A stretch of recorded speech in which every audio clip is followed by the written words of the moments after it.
Jangan lupa untuk subscribe YouTube channel Metro TV News dan nyalakan notifikasinya.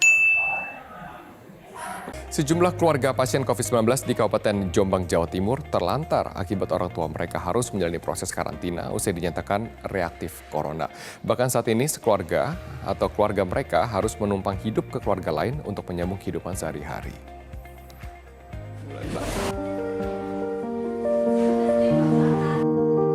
Salah satu keluarga yang terlantar ini yakni keluarga Zulfaldi Mursida. Pasien reaktif COVID-19 asal desa Kepuh Kembang, Kecamatan Peterongan, Jombang, Jawa Timur. Pasca gugus tugas COVID-19 membawa Zul ke ruang karantina pada bulan Juli lalu, 5 anaknya juga berada di rumah. Kelima anaknya yang berada di rumah kini hanya bergantung pada belas kasihan warga. Tampak kelima anaknya yang saat ini ditinggal di rumah harus bermain sendiri dan hanya ditemanin sang kakak. Sang ibu yang saat ini tidak bisa bekerja akibat berada di tempat karantina, tidak bisa memberikan apa-apa kecuali menitipkan mereka pada para tetangga. Menurut sang anak, ibu kandung mereka dikarantina gugus tugas pada 3 minggu lalu. Bahkan hingga saat ini, sang ibu juga belum mendapatkan hasil swab positif COVID atau tidak. Sang ayah yang sudah meninggal pada 7 bulan lalu, saat ini membuat mereka sulit untuk bertahan hidup. Adapun mereka kini sangat bergantung pada pemberian tetangga karena belum ada bantuan sama sekali dari pemerintah setempat. Keluarga berharap hasil swab sang ibu secepatnya keluar hingga bisa menentukan sikap untuk menentukan nasib keluarga yang ditinggalkan. Mas, harapannya bagaimana kepada ibu selama ditinggal ini? Cepat pulang, Pak.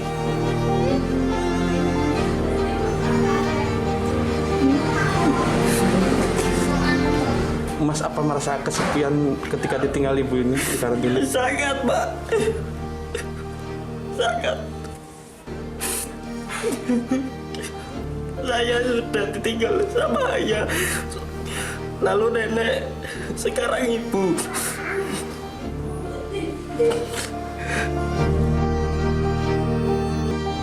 Dari Jombang, Jawa Timur, Amir Zaki, Metro TV. Ditinggal sang ayah beberapa waktu yang lalu, kemudian sang nenek, dan kini sang ibu harus menjalani isolasi akibat COVID-19. Ini berdampak tentunya kepada 5 anak di Jombang, Jawa Timur yang telah kami hadirkan kepada Anda informasinya. Bagaimana dampak psikologis yang dirasakan anak dan bagaimana cara pendampingan yang harus diberikan, karena tidak hanya Ilham saja di Jombang, Jawa Timur, juga banyak anak-anak lain yang mungkin bernasib serupa. Saya akan langsung tanyakan kepada psikolog anak Novita Tandri yang telah bergabung bersama dengan saya. Selamat pagi Mbak Novita, apa kabar? Selamat pagi Mas Robert, apa kabar juga? Kabar baik, terima kasih telah bergabung bersama dengan saya. Saya nggak bisa bayangkan apa yang sedang dirasakan oleh Ilham, anak dengan 4 adik-adiknya, anak sulung, ditinggal sang ayah, kemudian ditinggal tulang punggung keluarga, ibu akibat menjalani isolasi. Akibat reaktif ya, belum positif, reaktif dari virus corona. Prihatin sekali ya, 5 anak, kakak yang harus mengurus ke-4 adik-adiknya yang masih batita dan juga masih balita. Kalau buat saya, kita selama ini selalu fokus selama 4 bulan ini kesehatan fisik dengan ya tidak ada salahnya dengan social distancing, physical distancing dan juga masker yang kita fokuskan lebih fisik. Tapi jangan lupa manusia terdiri dari jiwa dan raga. Jadi kita ada tubuh yang kesehatan fisik dan kita juga ada jiwa, kesehatan mental. Jadi bukan hanya survival of the fittest aja nih yang bisa melewati masa pandemi ini, tapi bagaimana survival of the wisest ya, bagaimana kita bisa bijak mengelola kesehatan mental di masa pandemi ini. Kalau saya kaitkan dengan yang terjadi di Jombang, mereka butuh betul kebutuhan secara fisik, yaitu makanan sebagai kebutuhan untuk bisa hidup secara fisik. Tapi jangan lupa ada kesehatan mental, karena kalau kesehatan mental ini tidak dikelola dan tidak diperhatikan, dan yang terjadi dalam ruang konseling saya, banyak orang yang sehat secara tubuh tapi bisa sakit psikosomatik karena kesehatan mentalnya terganggu. Gangguan di dalam tubuhnya pun kesehatan secara fisik ikut terganggu. Dari mana? Dari kesehatan mental yang tidak dikelola dengan baik, Mas Robert. Iya betul. Kalau kita lihat dari Ilham kalau kita lihat di tayangan dia sedih, Ya, karena sang ibu sudah 3 minggu tidak dia temukan, tampaknya dia juga sangat membutuhkan bantuan moral support, mungkin juga bantuan ekonomi support karena harus mengurus 4 adiknya dan juga tidak tahu bagaimana cara mencukupi kebutuhannya karena tulang punggung keluarganya sedang dikarantina. Kesehatan mental dari mana yang kemudian dapat membantu situasi ini? Support system sih, kalau sekarang saat ini ayahnya sungguh prihatin ya. Turut berduka cita, ayahnya sudah tidak ada dan ibunya sekarang harus diisolasi. Tentunya mereka punya tetangga ya.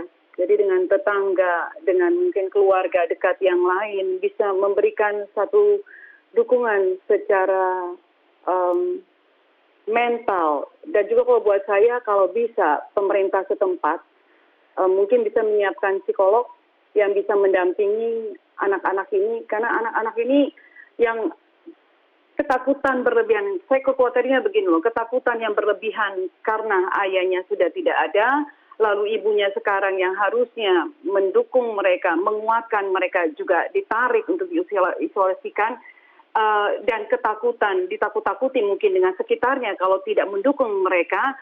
Ketakutan ini yang harusnya anak-anak dunia bermain dan ceria, keluar, berinteraksi dengan teman-temannya. Ketakutan ini akan membuat mereka justru buat saya malah mengganggu nanti kesehatan fisiknya. Seperti yang kita tahu sebenarnya ada is an old saying gitu yang katakan mens sana in corpore sano, bahwa di dalam tubuh manusia itu, dalam tubuh yang sehat ada jiwa yang kuat. Jadi kedua hal ini tidak bisa terpisahkan. Jadi kalau buat saya mungkin fokus kita jangan hanya fokus PSBB terus, fokus dalam arti kita pakai masker, tapi tolong diperhatikan bagaimana kesehatan fisik yang menguat, kesehatan mental, yang menguatkan hati. Jadi kita tidak fokus kepada hal-hal yang terus melemahkan hati. Karena melemahkan hati ini membuat hormon kortisol yang terus terproduksi, hormon yang melemahkan, hormon yang bikin kita capek dan lelah. Karena psikosomatik, cabin fever, karantin fatigue ini terjadi hampir saya katakan di sekeliling teman-teman. Ya. Betul. Jangan sampai juga terjadi kasus di mana tetangga juga menjauhkan karena orang tuanya reaktif. Betul. Tapi kalau memang tidak kemudian terbukti positif, jangan kita jauhkan orangnya, tapi kita jauhkan penyakitnya. Terima kasih Mbak Novita Tandi telah mengingatkan kepada kita semua akan pentingnya support di tengah masa sangat sulit seperti sekarang. Terima kasih telah bergabung bersama dengan saya.